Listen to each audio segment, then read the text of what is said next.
En 1920, Estados Unidos intentó algo que parecía sencillo: prohibir el alcohol y convertir el país en un lugar más sano, más moral y más pacífico. ¿El resultado? El crimen organizado se multiplicó, la corrupción se disparó, el consumo legal explotó, y miles de personas murieron por intentar beber un alcohol casero que podía, literalmente, dejarte ciego. Un plan que pretendía salvar el alma del país acabó siendo una de las mayores catástrofes legislativas del siglo XX. Hoy, en Esto no lo sabías, vamos a descubrir por qué la ley seca se aprobó, cómo convirtió a ciudadanos normales en criminales, cómo enriqueció a la mafia más famosa del mundo, y por qué esta prohibición demostró, de manera espectacular, que legislar contra lo que la sociedad ya está haciendo rara vez funciona como uno espera.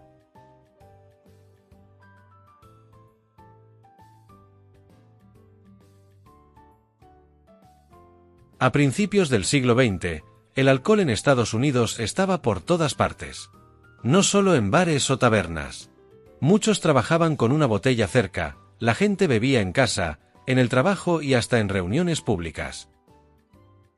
Pero para muchos movimientos sociales de la época, especialmente grupos religiosos protestantes y organizaciones de mujeres hartas de la violencia doméstica, la bebida era el origen de todos los males. La idea de prohibir el alcohol empezó como un movimiento moral, casi espiritual, que pedía salvar la nación de sí misma. Y contra todo pronóstico, lo consiguieron. El 16 de enero de 1920 entró en vigor la 18ª enmienda, que prohibía fabricar, vender y transportar bebidas alcohólicas. Era, en teoría, el inicio de una sociedad más ordenada. En la práctica, fue como abrir la puerta al caos.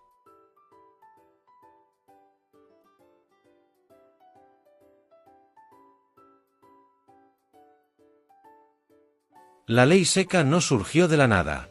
Detrás había décadas de campañas del llamado movimiento de la templanza, que promovía una vida sin alcohol. La más influyente de todas las organizaciones que estaban detrás de este movimiento fue la Anti-Saloon League, capaz de hundir carreras políticas enteras. La receta del éxito fue muy americana: mucha presión mediática, muchas campañas religiosas y una habilidad brutal para movilizar votos en bloque. También ayudó la Primera Guerra Mundial. Beber cerveza empezó a asociarse con Alemania, que era el enemigo, y pronto el alcohol dejó de parecer un vicio para convertirse casi en una traición patriótica. De esta forma, un movimiento minoritario logró lo impensable: una reforma constitucional que hizo ilegal algo que la mayoría de ciudadanos seguía haciendo cada día.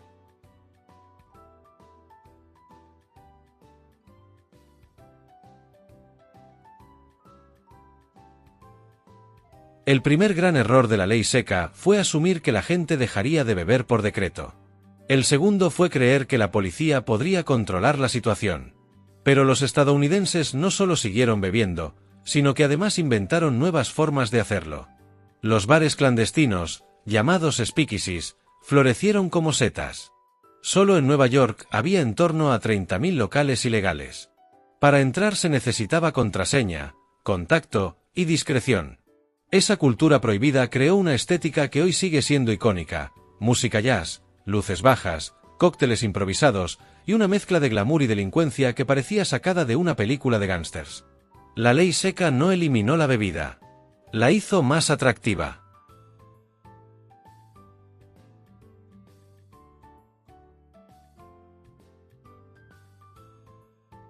Con la ley seca en marcha, era cuestión de tiempo que alguien decidiera aprovechar la oportunidad. Ese alguien fue la mafia. Los grandes jefes del crimen organizado vieron un mercado perfecto, enorme, garantizado y sin competencia legal. El rey de todos ellos fue Al Capone, quien montó en Chicago un imperio con ingresos que hoy equivaldrían a cientos de millones de dólares al año. Chicago, Detroit, Nueva York, Filadelfia, Kansas City. Todas las grandes ciudades desarrollaron redes criminales que controlaban el contrabando, la fabricación y la distribución de alcohol. La violencia entre bandas se disparó, y la corrupción policial llegó a niveles insólitos. Había agentes del Estado protegiendo cargamentos ilegales, escoltando camiones y mirando hacia otro lado a cambio de sobornos a los que llamaban donaciones. El Estado quería orden y sobriedad, pero solo consiguió profesionalizar la delincuencia.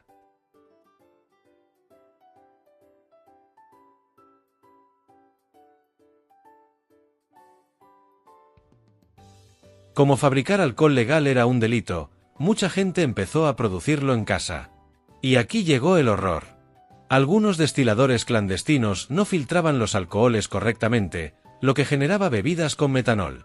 Y este compuesto químico es peligroso porque puede causar ceguera permanente, daños neurológicos e incluso la muerte.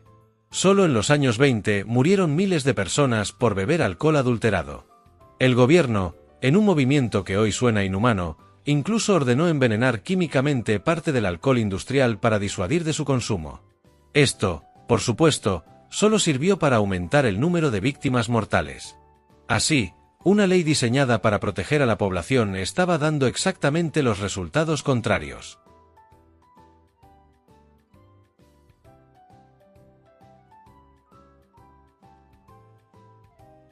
A finales de los años 20, el panorama era desolador. El crimen estaba fuera de control, la corrupción política era inmensa, la población seguía bebiendo y las muertes por alcohol adulterado no dejaban de aumentar. Y para complicar aún más las cosas, llegó la Gran Depresión de 1929. El país, arruinado y con una crisis que nadie sabía cómo gestionar correctamente, empezó a hacerse una pregunta muy sencilla: ¿y si levantamos la prohibición y volvemos a cobrar impuestos al alcohol? Aquel fue el golpe final. En 1933, se aprobó la 21ª enmienda, que canceló la ley seca. Fue el primer, y de momento, único caso en la historia de Estados Unidos, en el que una enmienda constitucional se derogaba con otra. La ley seca había durado 13 años, y se marchaba dejando claro que había sido un fracaso estrepitoso.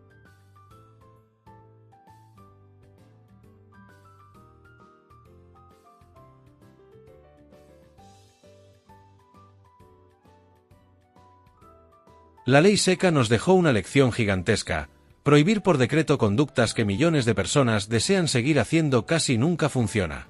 Cuando se intenta algo así, sin entender la realidad social, sin planificar la aplicación de la ley y sin considerar las posibles consecuencias, el remedio puede ser infinitamente peor que la enfermedad. Estados Unidos quiso salvar su moral, pero acabó empoderando a la mafia, multiplicando la violencia y siendo responsable de la muerte de miles de personas, gracias a un experimento fallido que sigue siendo, un siglo después, uno de los mejores ejemplos de cómo la ingeniería social forzada puede salir terriblemente mal. ¿Qué te ha parecido este vídeo? ¿Se te ocurre una forma menos dañina en la que Estados Unidos podría haber protegido su moral? Deja tu respuesta en los comentarios. Y si te ha gustado lo que has visto, dale un like, compártelo, suscríbete al canal y activa la campanita de notificaciones para no perderte ninguno de nuestros contenidos. Hasta el próximo vídeo.